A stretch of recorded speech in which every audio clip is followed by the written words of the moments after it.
Estás viendo Eterno Pop con Ana Carmen León. Hola, hola, feliz sábado, bienvenidos a Eterno Pop. Como cada sábado al mediodía estamos aquí con lo mejor de la cultura popular en los 4088.5.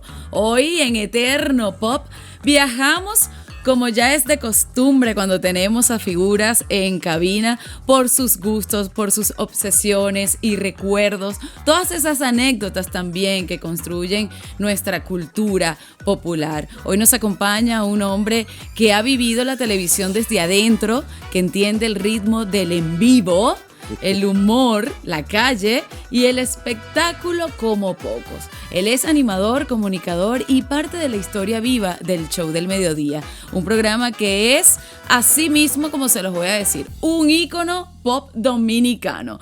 Hoy no vamos a hablar solo del personaje frente a la cámara, sino también de esos íconos que marcaron su vida, que lo formaron y que lo acompañaron a lo largo de todo este camino. Señoras y señores, vamos a darle la bienvenida a Eterno Pop al señor Julio Clemente Báez. Ay, gracias, guau. Estás viendo Eterno Pop con Ana Carmen León.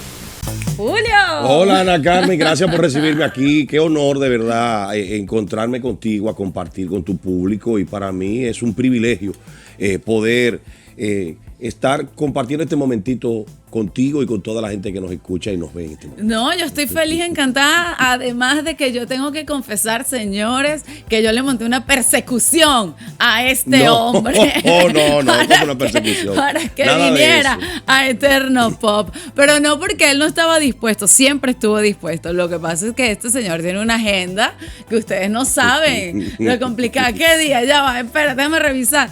Pero eso está muy bien porque como ya todos sabemos, eres un gran profesional, Julio, y te vemos, bueno, en todo, siempre activo, y eres inagotable, de verdad. Bueno, yo no sé ni cómo es que lo haces. Mira, a mí Dios me ha dado la oportunidad, primero, agradecerte que me hayas invitado y que hayas tenido quizás la condescendencia de reservarme este espacio para compartir contigo.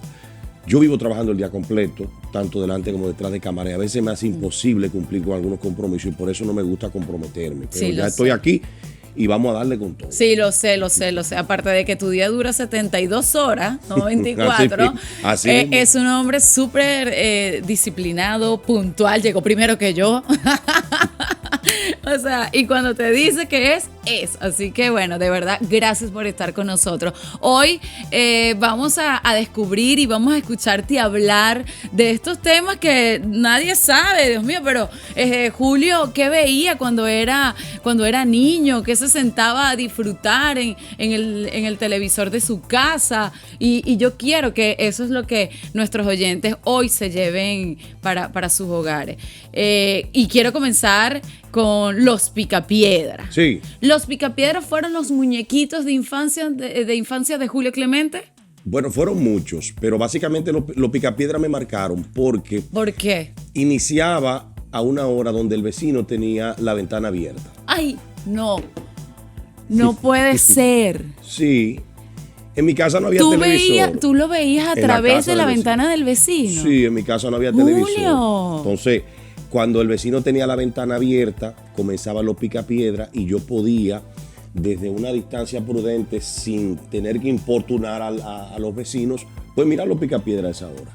Y incluso la vecina sabía ya, la esposa del señor, los niños de ellos veían el televisor a esa hora y ella abría la ventana y me invitaba a pasar y yo no quería. Y yo veía, por eso me marcaron tanto los Picapiedra. Eso te iba a preguntar, que si la vecina nunca te dijo, ven a Sí, en múltiples oportunidades, pero ¿por qué no pasaba? Por vergüenza, me sentía un poco tímido y siempre veía los Picapiedra desde la ventana. Hasta que me tocó verlo en mi casa, un día. ¡Wow! ¿Cómo recuerdas esto que acabas de decir? ¿Cómo lo recuerdas? ¿Como un momento nostálgico? ¿Como un momento de aprendizaje, de valoración, de tristeza? No, tristeza ni nostalgia, no. Un momento de valoración como material de impulso para continuar. ¿Por qué? Tú dices, bueno, en ese momento no había manera de cómo adquirir un televisor en mi familia. Y tú dices, mañana eso no va a suceder. Ese es el impulso principal para que esas cosas no sucedan. Y en principio uno quizás no lo entiende, pero después lo va comprendiendo poco a poco y se te queda grabado que ese fue prácticamente uno o parte del combustible necesario para poder avanzar y salir de ese momento. Así yo lo veo. Increíble. Eso y así es como tenemos que ver las cosas, como dice el dicho, o ves el vaso medio lleno o lo ves medio vacío. ¿Cómo lo quieres ver? Ahora, ¿qué personaje te atrapó o con cuál personaje te identificaste? ¿Eras Pedro? ¿Eras Pablo? Increíblemente me identificaba más con Pablo, porque Pablo era el vecino de Pedro. Él era como una especie de tontín, como decimos ahora, él era la segunda de Pedro. Y era muy sano, ¿no? Y era muy sano, era sí. Sano, era sano, era como tonto, y Pedro siempre era el que tenía todas las ideas locas, las iniciativas más incongruentes, y ellos eran una especie de balance, tanto Pedro, Vilma, Betty y Pablo. Y era la representación de la sociedad norteamericana en ese momento, basado en los Picapiedras. Sí, eso era. Eso es correcto. Sabes que una de las cosas que a mí más me impresiona de los Picapiedras es que esto ha pasado más de 60 años. Sí. De los Picapiedra, el humor queda intacto. Tú puedes ver hoy un capítulo, sentarte a ver los Picapiedra, y igualito te devuelve esa risa, ese momento agradable. Definitivamente tiene algo inmortal. Mira, Hanna-Barbera tenía la producción, estaba enfocada hacia el futuro inmediato y al desarrollo de la sociedad como iba avanzando. Nosotros no lo podíamos ver, por lo menos en Dominicana, porque aquí no había conciencia antropológica de hacia dónde iban las cosas en ese momento. Entonces, por eso no teníamos quizás la definición de por qué se proyectaban esos dibujos animados que no dejaban de tener mucho sentido para la sociedad. Y nos fueron marcando poco a poco, porque era la época. Luego entonces nos dimos cuenta de hacia dónde iba. Tú tenías a Pedro que trabajaba en la cantera de 8 a 5, que se llevaba el lunch, que veía la televisión, que tenía su encuentro social con los búfalos mojados. Era toda una estructura social de lo que representaba la sociedad norteamericana, que salían él y Vilma, y luego llegó Pebbles, Bam Bam, que eran los niños. O sea, la estructura de una familia, papá, mamá, hijo, hija. Entonces, que salían al restaurante, que se llevaban una costilla, que no sé cuántas cosas. O sea, toda esa representación era lo que la sociedad norteamericana estaba viviendo, y nosotros estábamos moldeándonos como sociedad, viviéndolo de manera inconsciente porque no sabíamos el proceso. Exactamente. Wow, pero qué análisis. Eso me encantó. ¿Recuerdas algún capítulo o algo que todavía que te venga la imagen y que te lo disfrutes? Sí, claro, la reunión de los búfalos mojados, que era una logia. Una logia, sí, era una logia que, si se quiere, era una especie de escape de Pedro y de Pablo para sociabilizar o socializar con los demás compañeros que tenían. Siempre que ellos iban a la logia, que iban primero a jugar bolos, y se iban con los búfalos mojados, era una especie de escape, era el ocio que ellos manejaban en ese momento. Es igual que cualquiera de nosotros. A mí me encantaba porque, bueno, además de que ver todo en la era de piedra, la era de piedra, ¿no? sí. Ver cómo el lavaplato, cómo salía el agua, sí, la podadora, o sea, todo era muy curioso. Incluso hasta cuando a mí me encantaba, eso siempre lo he dicho cuando hablamos de los picapiedras, o sea, los piecitos dándole para empujar el troncomóvil. Todo eso me llamaba mucho la atención porque uno veía las facilidades que uno vivía actualmente y se imaginaba eso.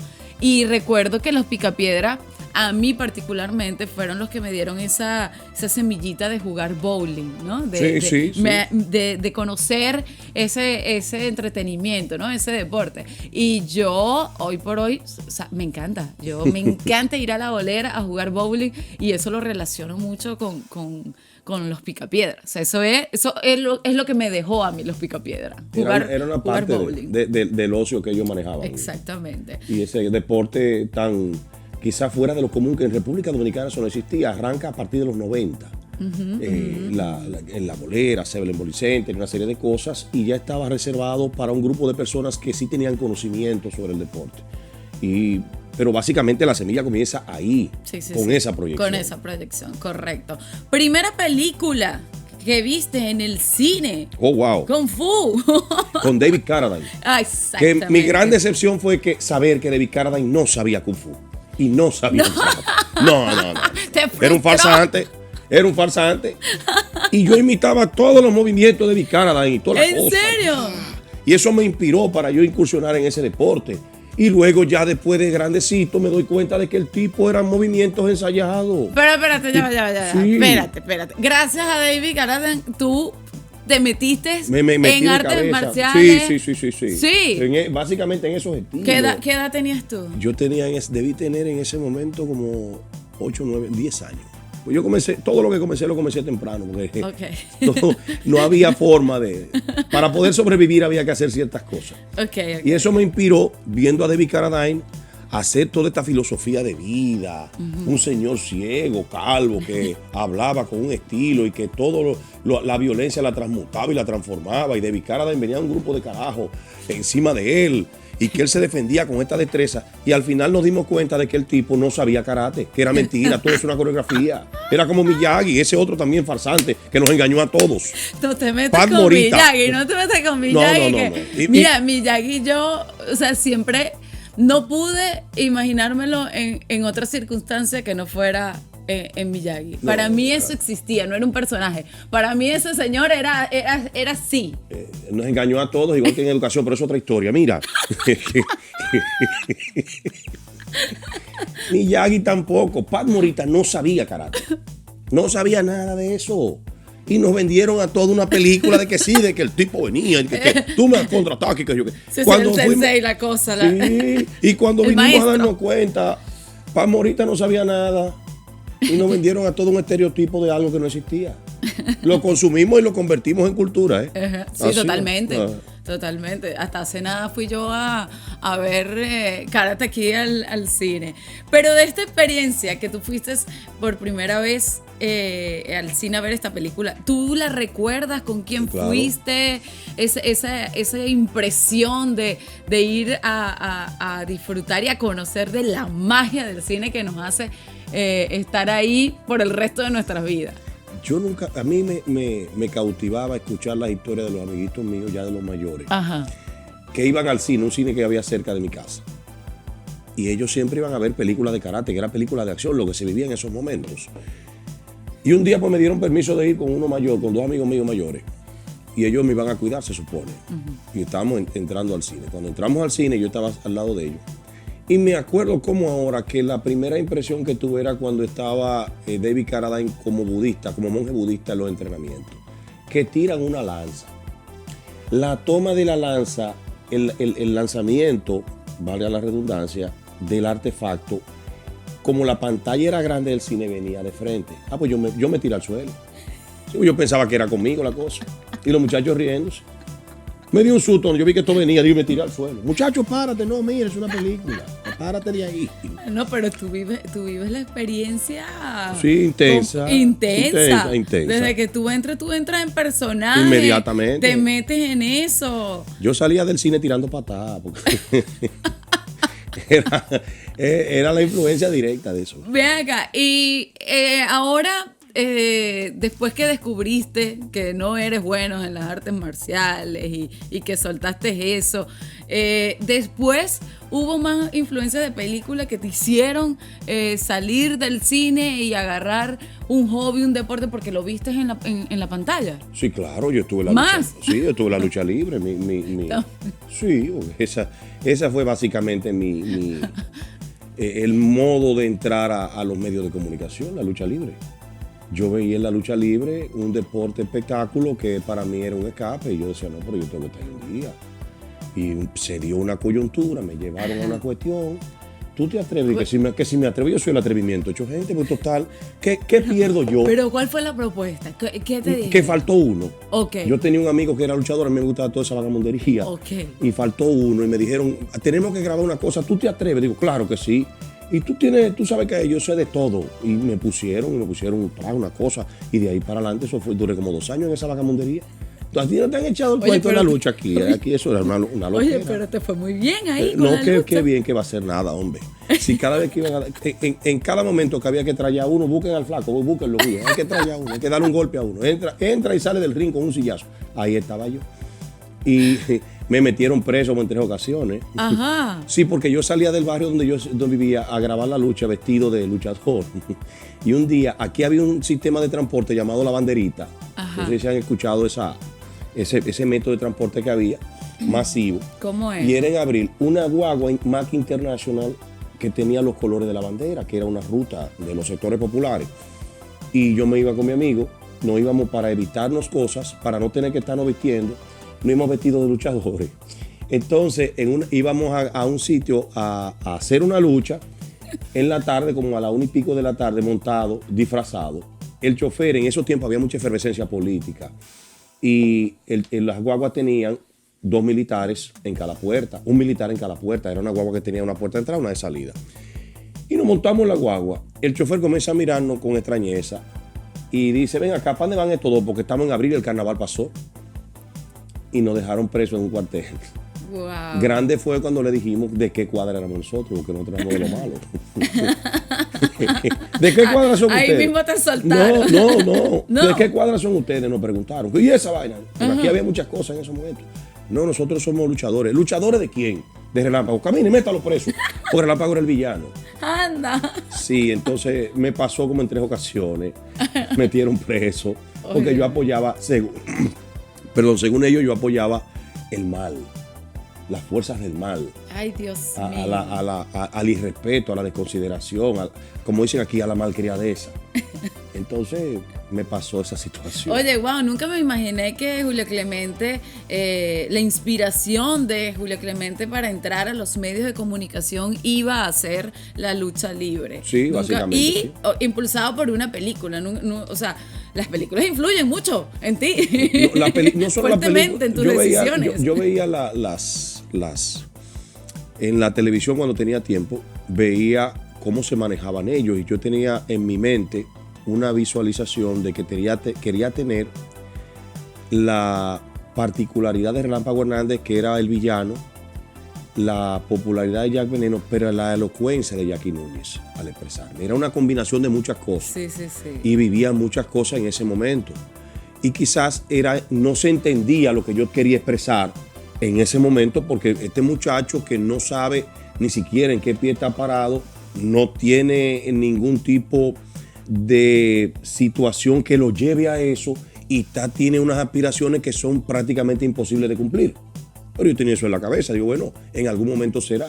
Y así fue, se dieron la coyuntura, se dio todo de manera escalonada, en base a una oportunidad de siempre estar presente y dispuesto para hacer lo que haya que hacer, y así se presentaron las cosas. Wow, bueno señores, esto sí está interesante, estas influencias de Julio Clemente. Déjame hacer una pausa y al regreso seguimos descubriendo más de sus íconos pop aquí en Eterno Pop. Estás viendo Eterno Pop con Ana Carmen León. Y con Julio Clemente, quien está hoy con nosotros hablando de todas esas influencias, todos esos íconos pop que lo marcaron y que bueno, que siempre son buenos recordarlos porque nos recuerdan tanto, valga la redundancia, de dónde venimos, todo lo que el camino que hemos transitado, y eso forma parte de nuestra historia personal. ¿Lees mucho, Julio? Cada vez que puedo, siempre que puedo estoy leyendo, porque para poder cultivar y ampliar el vocabulario, nosotros que estamos en medios de comunicación, necesitamos el combustible de la lectura obligatoriamente.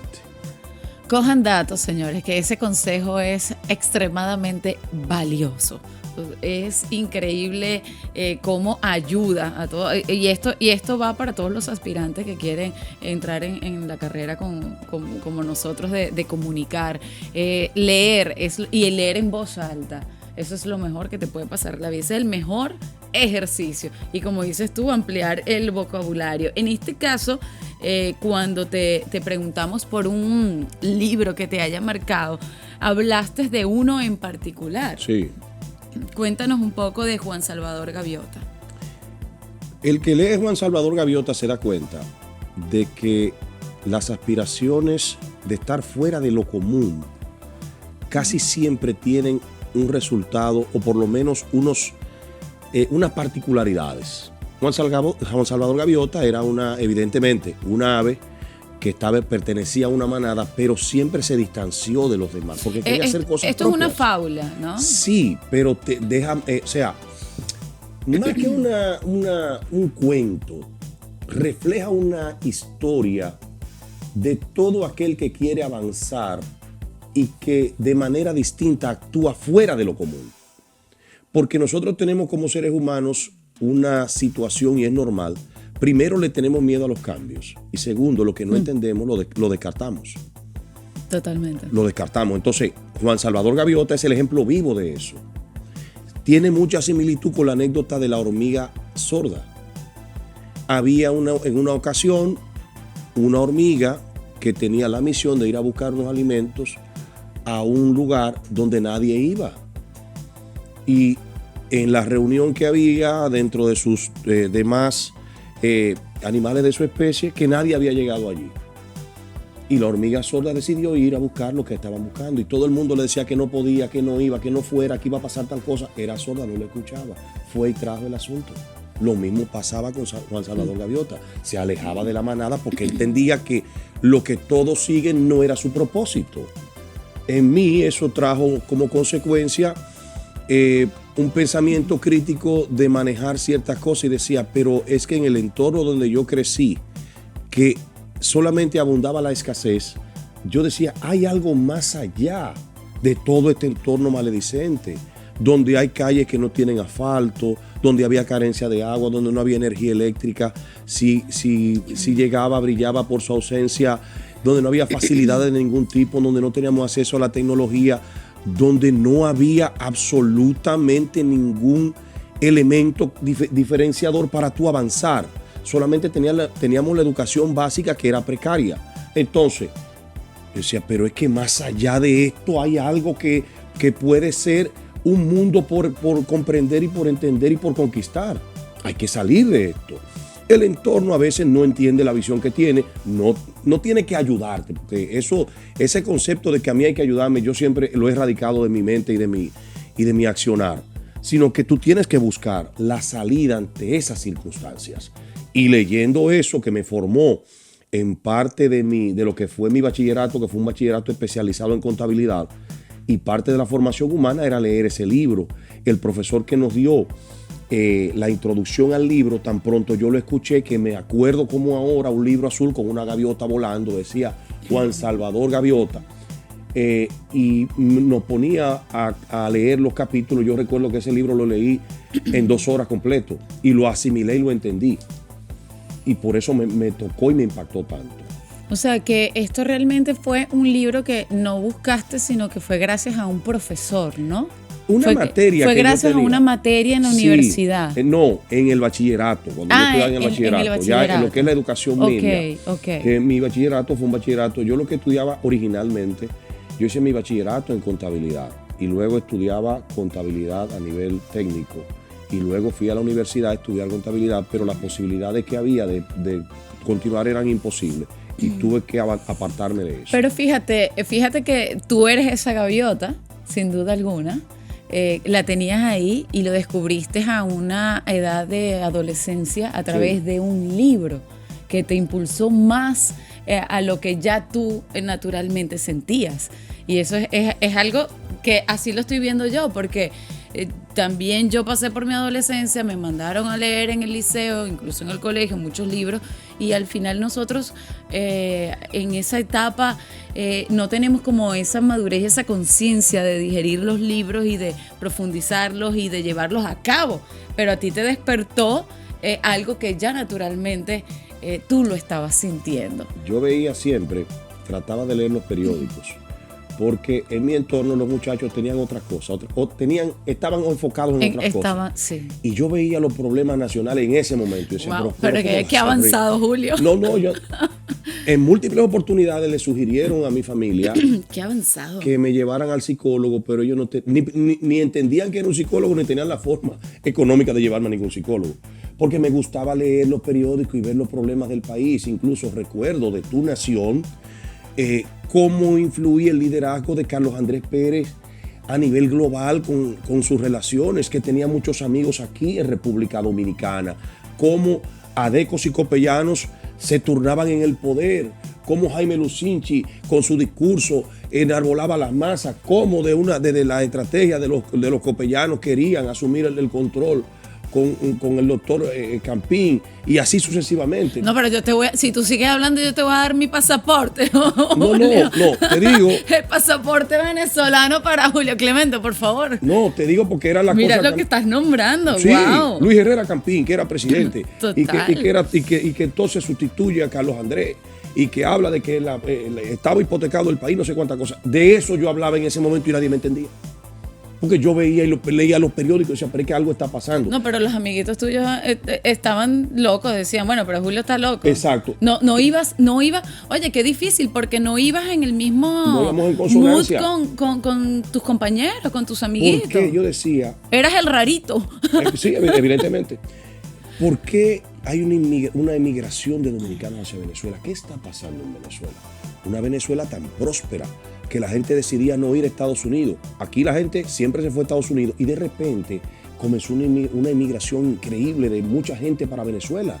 Porque Venezuela es y sigue siendo, aún lo veo así, pero eso es otra cosa. Desde mi óptica, claro está. Un país próspero, de gente buena, de gente amable, de gente educada, de gente preciosa, de buen corazón. Gracias, y ese fenómeno había que entenderlo. Yo decía, pero ¿por qué la gente está yendo a Venezuela? ¿Qué hay en Venezuela? En esos años, nadie me entendía. ¿Por qué? Y yo decía, pero ¿por qué aquí tenemos un tripartidismo cuando lo que se estila es el bipartidismo? Nadie me entendía. Porque teníamos 3 líderes en potencia. Teníamos al doctor Balaguer, que fue presidente eterno, teníamos al profesor Juan Bosch, que fue un desprendimiento de un partido político, y teníamos ese partido político con un liderazgo en cierne que era el que tenía mayor cantidad de militantes. O sea, de ese tipo de cosas hablaba yo en ese momento. ¿Y tú crees que los muchachos de mi edad me iban a entender? No, imposible. Y encima de eso Imposible. estaba desprovisto de recursos y tenía que caminar grandes cantidades, una cantidad considerable de kilómetros a pie. Y decían, a ese muchacho está loco porque el hambre lo tiene loco. Wow. Y así eran las cosas. Wow. Ahora ya a tu adultez, ¿has tenido que recurrir de una u otra manera o recordar esa gaviota? ¿Ese libro? Sí, mira. ¿En alguna situación de tu vida? Sí. ¿Ya de adulto? Sí, claro, evidentemente que sí. Nosotros tenemos una particularidad los que estamos en esta industria y es que los que hemos tratado de sobrevivir de ella o de vivir de ella, hemos tenido que adecuarnos a un método de comunicación distinto al que conocemos y en el que nos formamos. Donde la falta de conocimiento es la norma, donde el irrespeto y la desconsideración es lo que marca la pauta y sobre todo el circo romano mediático donde tú destazas a un compañero con el vocabulario y con sus cosas personales son los que generan de manera definitiva y de muy mala forma como sociedad los dichosos views, números y likes. Entonces, adecuarte a esta comunicación de hoy es una labor titánica sin que tú le hagas daño a terceros. En medio de una generación de cristal que todo lo ve mal, que todo le afecta, que todo lo transforma, que todo lo tergiversa. Entonces, tomando en cuenta esos preceptos, adecuarnos a una nueva fórmula de comunicación, para mí no ha sido difícil, pero sí a veces un tanto complicado, porque mientras menos conocimientos tenemos y mientras menos empatía y consideración mostramos contra la misma gente de nuestra industria, tenemos mayor nivel de popularidad y de incidencia en los medios. Y ese es un fenómeno que tenemos que analizar. Qué locura. Esa es la realidad que ¿Y en qué momento eso se convirtió en comunicar. ¿En qué momento, no? Sí. O sea, como dices tú, eso hay que analizarlo. Ese es un fenómeno que hay que analizarlo. Y no es que yo venga aquí a venderme como el santo niño de Atocha, porque no lo soy. No. Nosotros le metemos Ninguno. hasta el fondo. Claro. Lo que sí trato siempre trato en mis pronunciamientos de nunca herir de manera personal a ningún compañero que esté en los medios de comunicación, aunque yo haya sido afectado con eso. No me afecta ya, pero trato de no hacerlo. Totalmente. Trato de ser prudente en mis pronunciamientos. Aunque los hayan tomado y los hayan tergiversado, me da igual porque las palabras vienen y las actuaciones vienen de quienes la promueven. Eso y es muchas así. veces tú expresas lo que tienes en el corazón. Eso es así. Y si tienes un corazón negro, no esperes expresar Flores. flores ni palabras que no vayan en consonancia con la maldad de tu Con lo prójimo. que tú tienes por dentro. Eso es así. No puedes dar lo que no tienes por dentro. Eso es así. Bueno, este es el libro entonces que Julio Clemente nos recomienda. Juan Salvador Gaviota, de Richard Bach. Uh-huh. Ahí está la recomendación de Julio. ¿Dónde está el policía, Julio? Las sagas de Leslie Nielsen. ¡Wow! Mira, yo debo decir que la historia de Leslie Nielsen es para mí, tan particular y quizás te me veo reflejado en ella, porque Leslie Nielsen fue un actor fracasado toda su vida, canadiense. Y de repente él se dio cuenta de que su fracaso era su mayor éxito. Sí, él se da cuenta que su fracaso fue su mayor éxito. Él se da cuenta de que todas las cosas. Es como que él Sofía hacía, Vergara, que su mal inglés fue su mejor éxito. Sí, Ese efecto. Más o menos. Leslie Nielsen se da cuenta de que todo lo que él hacía, que la gente se burlaba de él queriendo ser un actor serio y que no lo tomaba en cuenta para nada, y que incluso llegó a pensar a cambiar de carrera porque él no pegaba una. Y todo lo que él trataba de hacer era irrelevante, era intrascendente, iba a los castings y nadie le hacía caso. De repente él se dio cuenta que toda esa locura y lo que él hacía, toda la burla, era su principal activo. El que ve las películas de Leslie Nielsen y la manera como él actúa, si tú no comienzas a reírte desde que arranca, desde el Star, cuando dice Star y Leslie Nielsen, ya tú sabes que te vas a reír. Y ve la película completa. Yo vi todas sus películas. Todas. Desde el que hizo de Drácula, ¿Dónde está el policía 33 y medio parte 1, el 33 y pero medio tú eres parte 2. fan, mucho. No. Y lamenté tanto que ya no esté con nosotros desde el año 2010, que ya partió hacia la eternidad. Pero me marcó mucho porque él fue el ejemplo vivo de la tenacidad. Es lo mismo que Rocky Balboa. La historia de Rocky Balboa es tan interesante la historia de Sylvester Stallone, que él tocaba puertas y a nosotros tiene que darnos una enseñanza. Y voy a decir esto para los que nos están escuchando. A veces nos sentamos a esperar una oportunidad, pero no nos damos cuenta que podemos crear nuestra propia oportunidad. A veces queremos que nos abran una puerta. No, construyes tú la puerta y la ventana y los anexos. Es lo que nos toca a veces.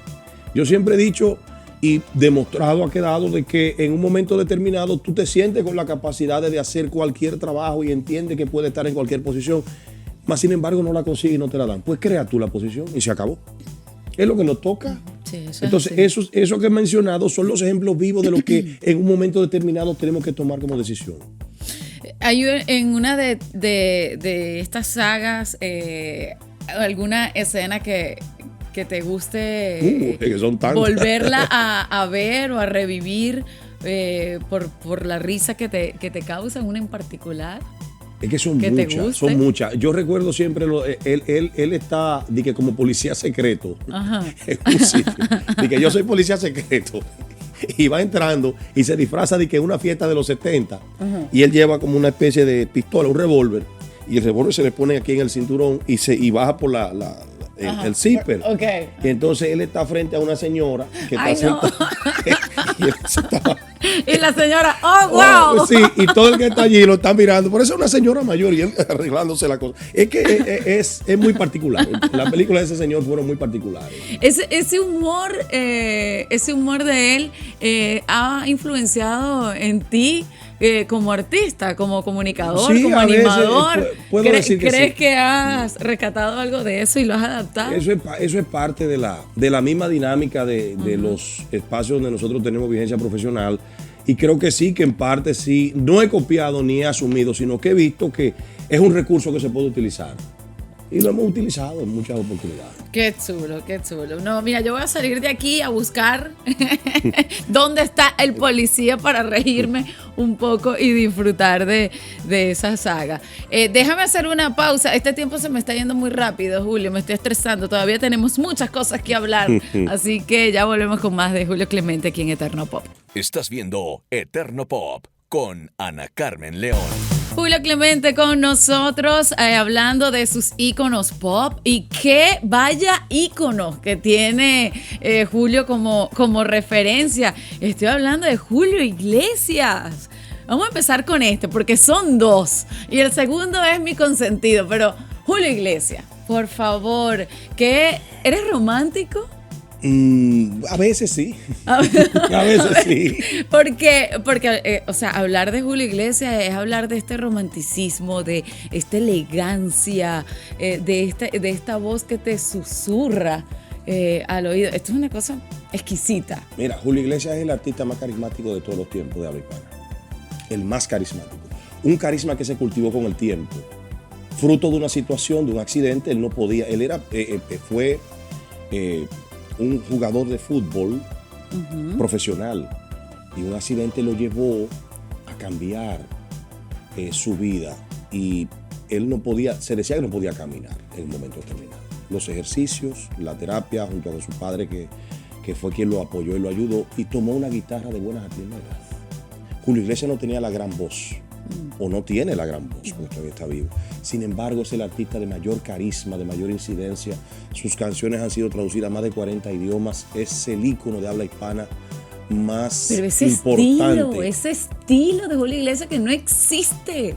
Ningún otro artista tiene el caché, el feeling, el trato, la delicadeza en cuanto a la interpretación. Y sus canciones, casi siempre quienes interpretaron su manera de ver la vida, que fueron quienes hicieron sus canciones, eran un reflejo de sí mismo. Hay canciones muy emblemáticas de Julio Iglesias y que van a permanecer en el tiempo por el sentido que él le da cuando lo interpreta. Yo he tenido la oportunidad de conversar con él en dos ocasiones. ¿Lo has entrevistado? No, que he querido. Okay. Eso, una de mis sueños era ese, ojalá que se dé, pero sí he podido compartir con él en dos oportunidades en Nueva York y me dieron la oportunidad de conversar con él 3 minutos. Y realmente es un libro abierto, un tipo con un carisma y una aura impresionante. Un gentleman. No, en todo el sentido de la palabra, ¿no? El artista y el ser humano quizás sean cosas distintas y hoy en día pues ha estado en la palestra por situaciones que se han dado de manera coyuntural que yo no tengo por qué dudarla, pero tampoco por qué afirmarla. Sin embargo, lo que conozco, por lo menos como fan de su música y del artista que él representa, sin lugar a dudas para mí, es uno de los intérpretes de habla hispana más importantes de todos los tiempos. Totalmente. Tú sabes que cuando yo veo a estos grandes artistas con este estilo, con este look, que yo digo, wow, con esta elegancia, este porte, yo digo, wow, ¿cómo se ha perdido esto hoy en día con los artistas que vienen surgiendo, esta nueva generación? Que yo digo, ¿cómo no buscan este tipo de artistas como referencia para... Quizás la misma evolución del mercado. O sea, el mercado te va diciendo hacia dónde van las cosas. El mercado ha evolucionado de una manera... Muchos entienden evolucionado, involucionado en otras, ¿no? Sí, muchos entienden que ha involucionado. Y yo digo que no, que se va adecuando a las circunstancias. Porque la vida es como una rueda que vuelve a lo que funciona. Comienza en un punto, va hacia arriba, hacia abajo, entonces comienza a bajar, a descender. Y siempre tendremos e iremos donde lo que funciona. Siempre, la vida es eso. Y en la industria de la música es igual. No es lo mismo tener a Bad Bunny, que es el artista de mayor influencia de todos los tiempos en esta época, que es uno de mis preferidos, que tener, por ejemplo, a Michael Jackson, que no está con nosotros, que fue sin lugar a dudas ícono de la música también. Sin embargo, tú tienes a un ser humano con el mismo nivel, calibre, caché, distinción de Julio Iglesias, que es Luis Miguel. Claro, en otra dimensión y bajo otra época. Y siempre iremos a lo que funciona. Esa es la realidad. Tenemos de todo y para todo, pero lo que funciona siempre es lo que siempre va a prevalecer. Se va a quedar. Y la calidad siempre va a permanecer. ¿Recuerdas esa primera canción que escuchaste de Julio Iglesias? Sí, por ella. Por ella. Ajá, dale, cántamelo un poquitico. No, mira, a mí me gustan los karaoke, pero de las canciones de Julio Iglesias no puedo cantar ninguna. Ni una. Porque me emociona mucho. ¿Ah, sí? ¿En particular eso? Sí. Sé que me muero por ella, sé que yo vivo por ella. Eso me suena a un amor por ahí que te rompió el corazón, Julio. No me rompió el corazón realmente, ¿No? porque nunca lo tuvo. Ah, fue un amor imposible. No imposible, pero sí difícil. Tranquilo, que yo te acompaño en ese sentimiento. Yo también he tenido, bueno, yo he tenido de todo. Imposibles que te rompen el corazón, de todo un poco. Pero forma parte de eso, de vivir, Sí, de amar. Eso es parte de la evolución del ser humano. Exactamente. Y no podemos retrotraernos a eso. No, para nada. Si fuéramos inanimados, entonces no sintiéramos ese tipo de situaciones en nuestras vidas. No, fíjate que yo tengo una frase que a mí me encanta y me la digo cuando tengo una desilusión al tiempo. Digo, no pasa nada, amar siempre vale la pena. Volveremos a lo que funciona. Exactamente. Vamos a mandar una canción a escuchar a propósito de que estamos hablando de Julio Iglesias. Dime una para que nuestros oyentes la escuchen. Por ella, casualmente. Vamos entonces a escucharla. Estás viendo Eterno Pop con Ana Carmen León. Ay, Dios mío, que mira, yo necesito abrir una botella de vino en este momento de mi vida después de escuchar este temazo de Julio Iglesias, Por ella. Ay, qué delicia, qué delicia. No, Julio, por Dios, de verdad que no puedo contigo. Señores, del romanticismo pasamos a la fiesta. Nos fuimos derechito a Venezuela con el segundo ícono de Julio. Y esto sí me gusta a mí porque es que la sangre se me emociona cuando hablamos de Oscar de León, el sonero del mundo. Yo sabía que tú ibas a colocarlo aquí en nuestro cuestionario en el programa porque aquí viene una anécdota. Yo me encontré al señor Julio Clemente en el concierto de Oscar de León con Ruby Pérez en el Jaragua. Eso fue hace un año, si no me equivoco, sí, hace un año, aproximadamente. Y yo quiero que sepas que este señor, aparte de que es el fan número 1 de Oscar de León, baila increíble salsa y se consiguió una venezolana salsera. Espérate. Hemos bailado, señores, toda la noche. Que lo diga Mercedes, que diga, esta gente no para de bailar toda la noche. Meche Wally. Oye. Ella es izquierda de los dos pies, pero está bien. Te queremos, Meche. Mira, para mí Oscar es como la representación dominicana de la salsa venezolana. Porque Oscar se parece tanto a nosotros. Tiene la misma característica, ese movimiento, ese jaleo, ese caché. Y cuando interpreta la salsa, él sabía desde el principio qué quería. Oscar no es músico, pero tiene una agudeza y una habilidad para la música impresionante. Y él sabía lo que quería desde el principio. Ese sonido de las interpretaciones de Oscar de León es único en su género. Porque él sabe básicamente qué le gusta al bailador. Y su estructura musical es eso. Y cuando tú escuchas cualquiera de los temas que él interpreta, tú dices, ese Oscar, antes de que comience. Ese Oscar, tú sabes, ya ese Oscar. O sea, empieza la música y ya sabes que ahí está sí. el sello del sonero. Así mismo. ¿Desde cuándo Oscar de León llega a tu vida? O sea, ¿desde cuándo tú descubres que este es de tus artistas favoritos? Desde que yo escuché Taboga. Con la dimensión latina. Cuando la dimensión latina, de que yo veía a este hombre con esa manera de bailar en televisión. Yo decía, pero ¿cómo? Pero esto no. Con esto el no bajo, ¿no? Tocando el bajo. Ese baby jack, el bajo. Y bailando, porque la particularidad de nosotros, y digo nosotros porque yo crecí en un ambiente de mucha música. En mi familia no hay música, pero el ambiente había mucha música.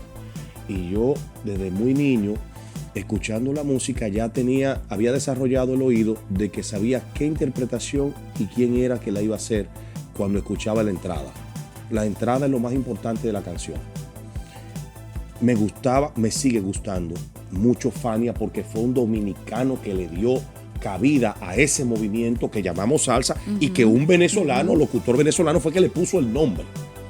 ese movimiento de música afroantillana que nosotros hemos disfrutado tanto y que ha ido variando y evolucionando de manera positiva a través del tiempo, lo creó un dominicano, con una idea bien depurada de lo que él quería hacer. Llega a Venezuela y en Venezuela comienza una evolución de la salsa venezolana. Entonces, a mí me gustaba ver la diferencia de cómo Pacheco con su flauta hacía una interpretación de salsa y llegaba Oscar de León en su orquesta tocando un bajo con un bigotazo y con una entrada, bailando con un caché como que el mundo, él era el dueño del mundo. Y tú decías, pero ¿cómo este hombre tiene ese carisma y esa fuerza? ¿Cómo ese hombre comienza a bailar tocando un bajo y se mueve de aquí para allá y se mueve de allá para acá? Y cuando comienza a sonear, tú sientes la vibra, tú dices, no, pero esto es imposible. Y un día, viendo un video que me habían mostrado del año 82, con una frase que me impactó que decía, dame cable. ¿Qué fue lo que sucedió? Estaba Oscar de León en Varadero. En Cuba no existían los micrófonos inalámbricos y él quería meterse al público. Entonces comenzaron a armarle el micrófono. Dame cable, dame cable, dame cable. Y le armaron un micrófono y se metió al público lejísimo con un cableado de casi 10 metros de micrófono. Y me llamó la atención, me impactó. Decía, pero ¿quién es este hombre? ¿Cómo es que él hace esto? Y luego, para mayor sorpresa, lo veo en la televisión dominicana aquí. Un día, casualmente en casa de mi vecino, que estaban viendo un programa que yo decía que en algún momento de mi vida tenía que estar en ese programa al mediodía, porque me gustaba y lo veía cada vez que podía. Entonces lo veo ahí y digo, pero ¿y quién es ese? Y me enseñaron un LP. Mira, se llama Oscar de León. Wow, el león de la salsa. Sí, ese. Ahí me impactó hasta el sol. Hasta el sol de hoy. Ay, qué delicia escucharte hablar de Oscar de León, porque es que lo vives, te encanta y eso se ve. Una canción de Oscar de León que tú dices, esta es la que me pone a bailar en 3, 2, 1. Hay que pararse a bailar. Todas. Mira, hay una canción que pero siempre hay una que... Hay una canción que aquí no se conoce mucho, es La Negra Margot. La Negra Margot. Sí, como baila la rumba caliente. La Negra Margot. Pero es una salsa impresionante que tú te mueves inmediatamente.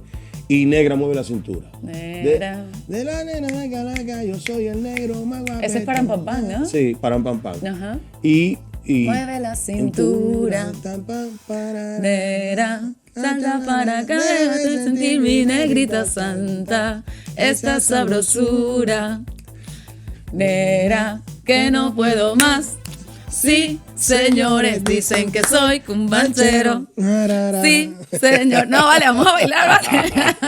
Ya me emocioné. Y como aquí se baila mucha salsa y se escucha mucha salsa los fines de semana, luego de que ya yo tenía un poquito más de edad, que comencé temprano a estar en el ambiente musical, porque originalmente lo que yo hacía era, yo estaba en programas de música luego, y a codearme con los salseros del momento y a tener acceso a eso, pues me unía también al ejército de hombres y mujeres que cada sábado por la tarde ingerían cerveza escuchando salsa. Muy bien, ese movimiento está genial. No, pero yo quiero, todavía existe ese movimiento para que me metan en el grupito de WhatsApp, por favor. Créeme que aquí se da. Muy bien.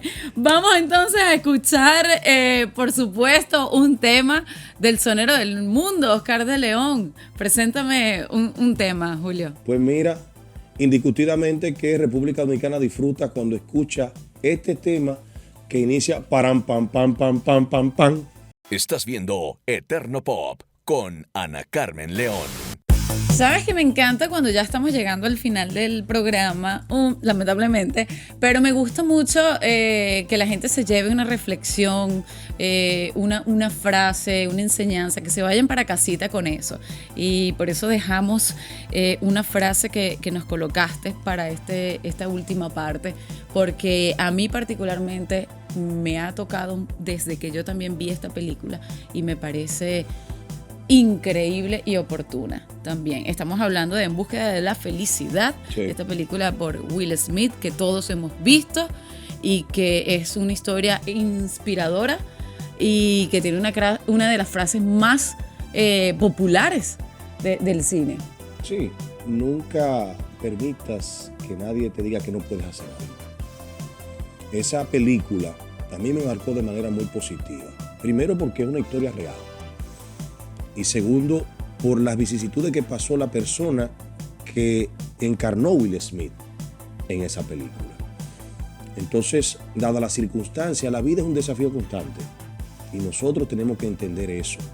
Debemos salir desde el papel de la victimización, de que yo no puedo, de que no me ayudan, de que no me dejan.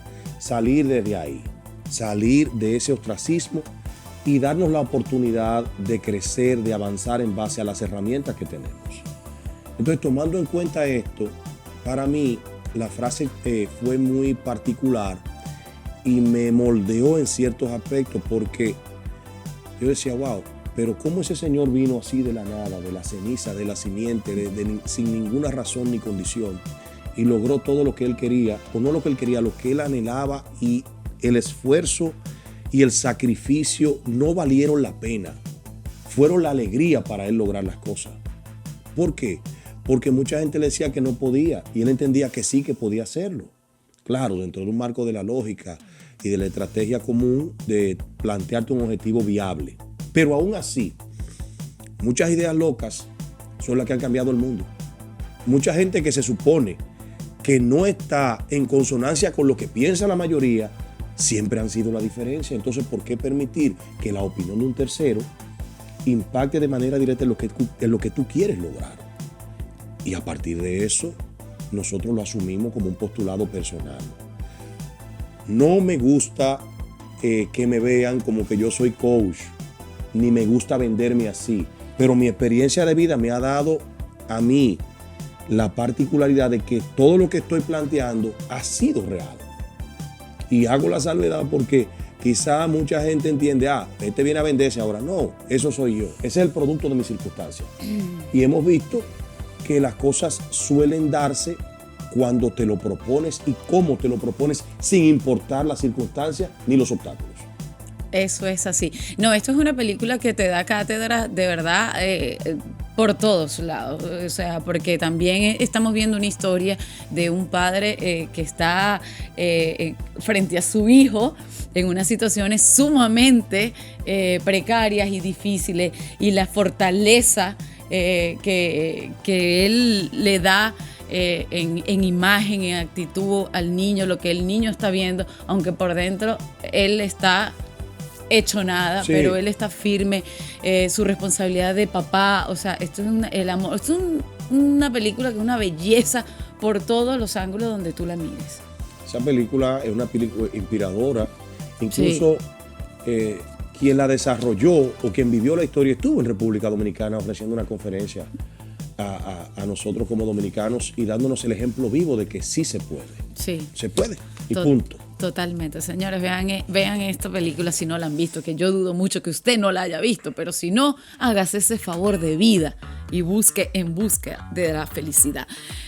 Julio, te tengo que despedir, pero te agradezco infinitamente esta conversación tan amena, tan bonita que nos has regalado aquí en Eterno Pop. De verdad que no esperaba menos de ti, porque conozco tu trayectoria y lo gran comunicador que eres. No pares nunca. Gracias por permitirme venir a este espacio, compartir con tu público, compartir contigo, que siempre es agradable, y para mí es un verdadero honor de venir. O sea, estar aquí en este espacio y poder expresarme con la libertad y la naturalidad que tú me inspiras, me da mucha satisfacción que me hayas dado esta oportunidad. Ay, qué bonito, gracias, esa es la idea. Señores, esto fue Julio Clemente en Eterno Pop. Ya saben, nos vemos el próximo sábado al mediodía por aquí, por Los 40, con más de la cultura popular.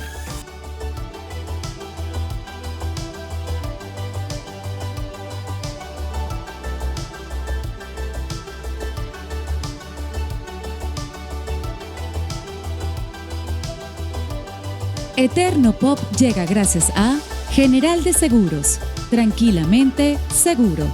Banco Atlántico, ven, que te recibimos bien. LTV Jeans, cuando es LTV, se nota. Láser Airlines, la vida es un buen viaje.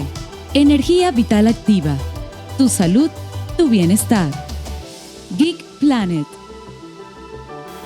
Eterno Pop con Ana Carmen León. Todos los sábados al mediodía por 88.5 Los 40.